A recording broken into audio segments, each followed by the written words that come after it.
today to offer thanks and praise for countless blessings we receive, revealed in many ways.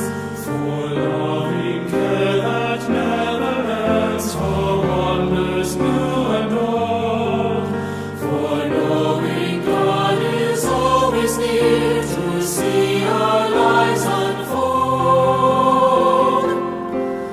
For friends and family through the years, for saints that we have known, whose faith inspires and helps us know that we are not alone.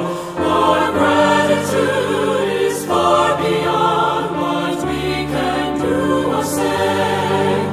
For God is great and God is good, our ever-present strength and stay.